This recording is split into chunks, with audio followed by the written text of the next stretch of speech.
What I had explored abroad is the semi-automation and innovation of the pet grooming. So when it comes to our grooming division, it's totally different. We have blowers that are temperature monitored. The machines itself, they are up to date. Besides, it is a combination of innovation and innovative offerings.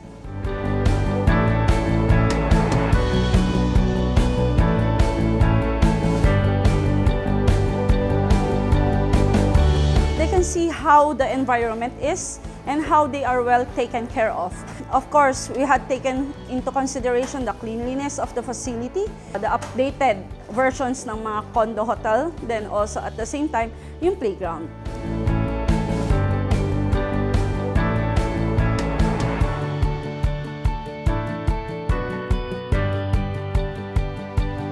We also have the veterinary service division.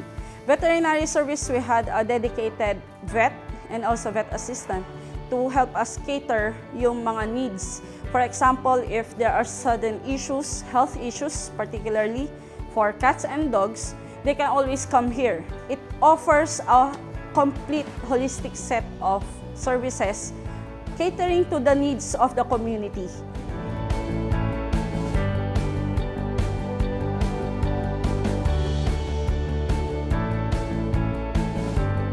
Some products na meron kami na it's not available with other shops, we establish a live selling, which is through TikTok.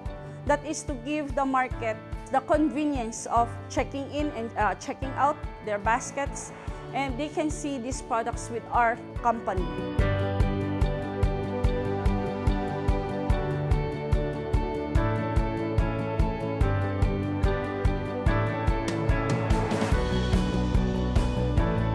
We had committed ourselves to continuous innovation and excellent dedication to customer service.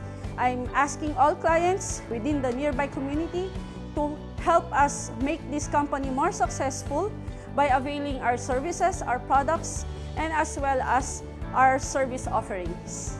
Positively the best in pet care!